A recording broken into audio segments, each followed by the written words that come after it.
Alright, I'm gonna level with you and start by saying that I really don't know how to script this one out. It would obviously be much more difficult for me to just spitball an entire video of this magnitude and have it be good enough to upload, but that doesn't mean this is gonna be particularly easy either. It's 3:44 in the morning, I'm running off 2 cans of Mountain Dew pitch black, and I've got Monsters by Shinedown playing on repeat, so I'm not exactly in my prime when it comes to making content. Anyway, we'll start out with the basics and work our way from there. Today we're going to be talking about a person named Tyler Works, who you may know better online as Kwite. Currently sitting at around 1.84 million subscribers, he began his career uploading videos in 2012 under the moniker The Central Carnage. On this channel, he would upload gaming skits and even a house tour, but most, if not all, of that content has been lost to time, being either privated or removed entirely. The content would eventually evolve into commentary videos, similar in vein to other creators like Pyrocynical and Wild Spartans. He's been uploading ever since, and as of writing the script, his last upload was 3 days ago. I'm not going to spend a bunch of time beating around the bush and explaining his previous involvement in controversy because it's entirely irrelevant to this one, so I'll cut to the chase. On February 22nd, a TwitLonger post was made by a user named Nyasputin, otherwise known as Orion. The post outlines and details an extensive history between himself and Kwite, and later on he proceeds to make a disturbing revelation. I've asked my friend Nick to read the TwitLonger for the video, so I'll let him go ahead and get to it.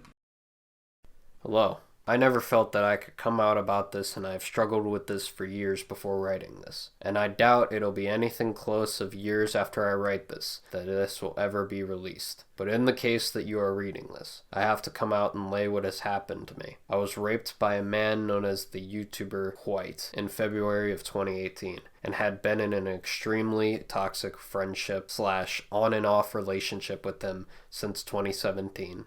To start in the beginning, I had found Kwite's channel when I had less than 500 subscribers, and as a teenager wanted to make art for him. Because he didn't use his face in his videos, I thought he would have an easier time if I drew him and recommended he wore sunglasses and a face mask instead of manually keying his face out with a black box. There, I essentially came up with his persona and drew various talk sprites for him for free that he only ever used maybe once. We were around the same age and slowly began talking and bonding over shared mental health issues. At this time, I was undiagnosed with autism and borderline personality disorder, which I have diagnosis of now, and thus was unaware of how these things would affect me in the coming relationship we had, and how he would, most likely without knowing, take advantage of me. At first, we were extremely close in ways that helped us both. He shared bits of his past and I shared mine. However, slowly my status as an artist would land me in more YouTuber circles than his would, and he would slowly try to encourage me to let him join said spaces. As a friend, I of course wanted to include him in as many things as I could. But as I did, and he made various connections outside of me, the relationship grew transactional. While I won't say I was the most stable person at the time, I was not actively unkind. I cannot say the same for him. When my abandonment issues would arise, he would leave me ignored, and then when I was having the worst of my time, he would swoop in to save me and keep me under his thumb. He would yell at me or act passive-aggressive towards me when being my friend was inconvenient, but love bombed me when it was just us or he needed something from me. He would use my memory issues against me to gaslight me about things he said, and would keep the most of our conversations he had on calls or on Skype, because the messages delete after a set amount of time. He would actively talk about his new friends to me when he wanted me to do something for him, and took up a great amount of my time. Eventually we met in real life a few times. I had transphobic parents, so I told him my dead name to use only when my parents were talking to him. But after knowing this information, he would use it as a way to belittle me. The first meeting was fine, but he had a rule that I wasn't allowed to take any pictures of him, but he was allowed to take pictures of me. After promising and begging to take a few pictures that wouldn't and still haven't been posted for memories, he let me take a few before he left. The second meeting, however, was different. We had planned to meet up while he was on vacation in my city, and thus I would pick him up in my car and we would both go to a trampoline park and go see Black Panther. This is where the worst of his behavior occurred. At this time, we were both on and off flirting and had discussed that if we were both single at this time, we would take each other's virginity. However, once he had come on to me in the back seat of my car, I started to get cold feet. He, however, did not take no for an answer. In the back seat of my own car, he raped me. All while I was telling him how it hurt and how I didn't want to do this anymore. He kept telling me, "This is what you wanted," but soon got bored of it and got out. I sat in the car by myself for a bit before going in to join him in the movie we had planned to see together. And to make up, he had made me buy him popcorn. I put this event out of my mind in just two versions, being bad at sex, and hung out with him for the rest of the day.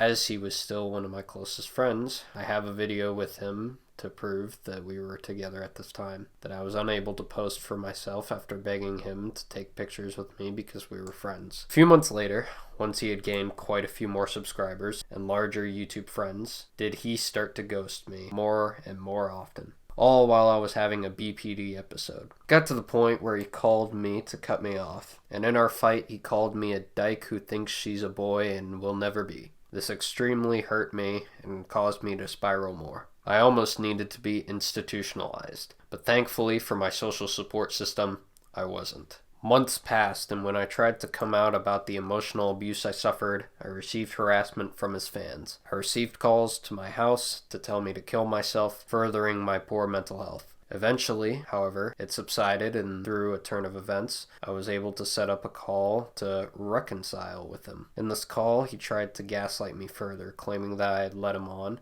or worse, assaulted him instead, all in front of a mediator who thankfully knew better than to believe him. In this call, he screamed at me, threw things and broke things, and continued to try to gaslight me. However, thanks to Danny, Lord Bung, he calmed down and apologized for some of his behavior. However, I don't believe he was sincere. I truly am sorry that I stayed silent on this issue for years, but I cannot keep silent. I have been scared for myself and how the public will treat me, but I am too scared that I am not the only victim to keep silent anymore. Anyone who may have been victimized is more than encouraged to DM me, and I hope you are doing okay. I know that many of you will not believe me.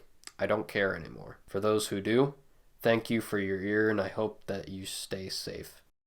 Beneath this post, Orion continues the thread with a series of pictures, videos, and message receipts to validate the authenticity of his story. This isn't the first time he and his disciples have been accused of degeneracy either. Multiple people in the comments told stories of similar experiences in his Discord server, from grooming and inappropriate comments to straight-up pedophilia. One user described what they called a lax culture around minors and adults being close friends to the point where grooming would happen publicly with no consequence. They also brought up a history of frequent bullying and harassment done by moderators and even sometimes by Kwite himself. Another user detailed an instance where one of his moderators groomed them into sending explicit underage photographs. Even a current moderator commented on the situation, taking the side of Orion. The common denominator in each of these scenarios, unsurprisingly, was a failed attempt to communicate with Tyler about these issues. Something else I should probably mention, and I'm adding this post-production because I wasn't made aware of this until recently, is that somebody called Not Slick Boy made a video about a supposed apology that Kwite posted in his Discord server. Needless to say, it's fake. Kwite has unsurprisingly provided nothing but utter radio silence since the allegations came to light. This guy just wants YouTube views.